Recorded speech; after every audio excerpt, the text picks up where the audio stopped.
Updated re-releases of video games are nothing new. They have existed since the old days of Capcom re-releasing the same fucking fighting game over and over again with new characters for the arcades. They are different from remasters in that they don't only update the graphics, usually for better newer platforms, but they also add extra content to the game. And they are also different from remakes because they were not, well, remade from the ground up, usually with a new engine using new assets. They are the same, but more. And in theory, that's good. But practice never goes according to theory, especially when it comes to well-crafted, tight little games with the proper pedigree of being developed by celebrated developers like Atlus, with games, well, like Catherine. To me personally, this is because there is always the issue of how the new content is going to be handled. Some games like Devil Survivor 2 Record Breaker add a completely new campaign that you can jump straight into if you have already played the first game. Others add content that you can access at any time, but you must already have a save file before the point of no return to get into the new content, and yet others jam the content right in the middle of the game's main story, and thus you need to replay the entire thing to experience the extra bits. And with that comes worry, since there is always the chance of bloating the game up with unnecessary additions, or worse, the extra content being poorly conceived garbage, and I have to eat a plate of trash right in the middle of what would otherwise be a delicious meal. The meal being, of course, the game. Sorry if you got hungry with the food analogy. Catherine is also kind of a baffling choice of game for Atlus to do such a thing with. Being a standalone project with experimental gameplay and a tightly knit plot never really meant to be expanded upon, but it makes sense when you consider this is the HD era and it is the only HD game Atlus ever released other than Persona 5, and they actually updated Persona 5 as well with the Royal, so yeah, they just don't have enough stuff to spend their updating boners in today's HD era other than Catherine. And maybe the dancing games are in HD as well, I think. But I didn't play those, so I'll just have to leave them out of the conversation for now. My worries, however, were put to rest soon after I started the game. Catherine Full Body is a perfect example of what an updated re-release should be. True, the game still shares a few flaws with the original one, but except from that, the game is pretty much the exact same length as the previous game, bar an extra stage if you decide to follow a specific route, and the extra plot details are interwoven mostly gracefully into the plot while leaving all previous routes intact. Hell, they even add a few extra dialogues, character moments, and collectible photos from the characters of the original game, thus fully fleshing out their presence in comparison to the original story, but not adding so much that it feels intrusive or out of place, thus avoiding the dreaded bloat. And to make things even more perfect, they added a completely new remix mode that changes every single stage of the game to make for a completely new experience for players of the older game, plus recontextualizing the use of redos as an in-game resource that you can collect during levels, adding a new layer of risk versus reward that wasn't present in the original game, thus giving you a justification to fall in love with this little gem all over again, if you are an old player. And if you are a new player, the original game with the original modes are there completely intact, just waiting for you to discover. But what is Catherine all about anyway? For those of you joining this wild ride for the first time, Catherine is about a man named Vincent Brooks. No, not a young man, a proper man, because for once in Atlus history, their protagonist is actually a 32-year-old man and not a teenager that's out to kill God. And yes, I realize that's kind of a recent phenomenon for them, and yes, I played Strange Journey, shut up, it was just a silly joke, and I guess not worth it considering how much I have to explain. Oh, back on track. Vincent is a programmer who has a girlfriend, who is hot, that slowly starts to control his life more and more as she wants to get into a more and more stable relationship, so he does the reasonable adult thing to do and gets motherfucking hammered one night and ends up drunkenly cheating with another woman who is hot. Only too bad for him because a curse is going around that is rumored to target cheating men and kill them on their sleep, and guess what? He is the next victim.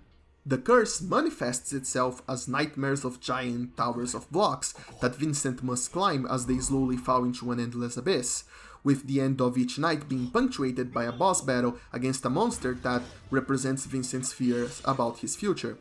This is where the main part of the gameplay takes place, and it's where Catherine shows its true colors as a hard as hell puzzle game, in which the player must control Vincent as he climbs the tower and must employ a number of techniques in order to climb it, because Vincent can only move to a block that is on the same height as him or one block higher or lower. As such, when met with a wall of blocks or other odd combinations, the player must push the blocks back and forth as well as hang over the edges in order to build a way up, all while the lower sets of blocks slowly fall into the abyss that you too will soon if you don't hurry the hell up. One of the most interesting parts of Catherine manifests itself into a detail that seems small but ends up coloring the entire gameplay of the game, and the fact is, gravity on the blocks don't work normally. The blocks connect at the edges, meaning even if there isn't a block below another block, so long as one of the edges is touching another block, he will keep stable. This means that you can end up making crazy stairs that have nothing below them in order to climb up, and the fact that you can hang from the edges also means that occasionally you can build a path to a place where it doesn't look like you can continue, except that you can purposely fall off one of the sides of the blocks, and you can hang and you can go around to another place where Vincent can climb up. These seems like two small details, but they make Catherine a completely unique experience that is going to bend your mind, especially as the game introduces more and more puzzles that are harder and harder and require you to use more and more advanced techniques in order to surpass them. Each night is basically a stage in-game, and separating the levels of each stage are landings where Vincent can interact with other men that are also having the nightmare, represented by sheep that wear clothing. They also see Vincent as a sheep, but that's weird, so let's not even get into it. Vincent can buy items from sheeps, he can discuss techniques for climbing or just motivate them to do better and not die. Eventually, when he's done with all that, he enters a confessional where Vincent must choose between two options, one representing order and the other representing chaos, and after choosing one of those, which will affect the ending, off he goes to the next level, rinse and repeat until morning. From morning to evening, Vincent confides about his troubles with his friends during long cutscenes, while being completely oblivious to the real horror of the situation, as he can't recall his nightmares. And then, during evening, he is playable again, while in his and his friend's usual haunt, the Stray Sheep, where he can trade emails with Catherine with a K, his girlfriend, Catherine with a C, the woman he is cheating with, or Quaterine with a Q. Quaterine with a Q. Yeah, that's actually a thing. Okay then. Who is a completely new character added for this re-release, who is a complete cutie. Sometimes simply too much of a cutie, especially compared to the other more realistically flawed characters of the game, but a cutie nonetheless. Said emails will also tend Vincent towards order or chaos, so he must be careful in what he chooses to answer, but other than that, he can also hang out with his friends, get even more hammered than he usually is, while getting cool alcohol-related trivia as a reward for said hammering. Plus, he can play a cool, more puzzle-focused and action-focused version of the main game, with no time limit or blocks falling into the abyss, and talk with the other patrons, who just so happen to be the sheep Vincent meets in his dreams, where he can give them an extra dose of encouragement so they will not die once the nightmares come again. And the payoff for all of that is more information about the patrons, leading to character development of the patrons, and that's basically it. There is no gameplay reward, but honestly there doesn't need to be, because the entirety of Catherine is making you work hard doing puzzles to reward you with hours of dialogue and maybe a few sexy pics before the next puzzle.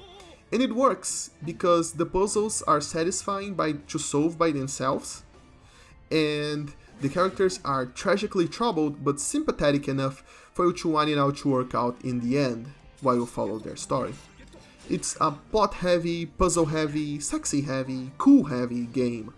Even if the plot does take some drastically sillier turns the closer you get to its conclusion, but at least thematically speaking, every single plot point and even the new Quaterine character all manage to find their place fitting not quite as perfectly as puzzle pieces do, but close enough. Thematically speaking, of course. And I shall speak no more of this subject. All of this is backed up by a bomb-ass soundtrack that is basically old classical music remixed to heck and back, to make for some intense tower climbing sessions as well as some new tunes to chill while hanging out with your buds.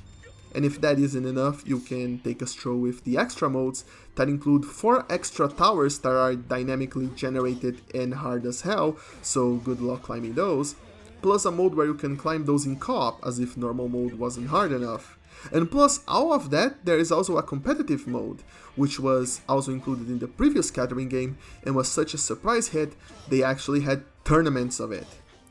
A classic cult moment from Atlus history when they struck gold without even knowing about it, though I'm sure there is probably a better video elaborating on that part somewhere around here.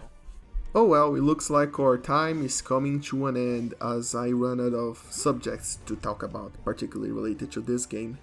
Hopefully this review did its job of convincing you that this is a worthwhile game, because it is.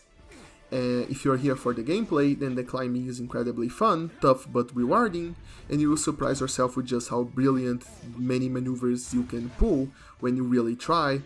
And if you're here for the story, then it is appropriately thick and grossing, and of course, very sexy. And if you manage to enjoy both, then welcome to the club of men of culture and enjoy the very definition of what a re-release should be. Being good, refining to better. A true full-body experience. Now, where's my damn PC port, Sega? I bought Classic like a good boy. I paid my dues. Bring full body 2, you got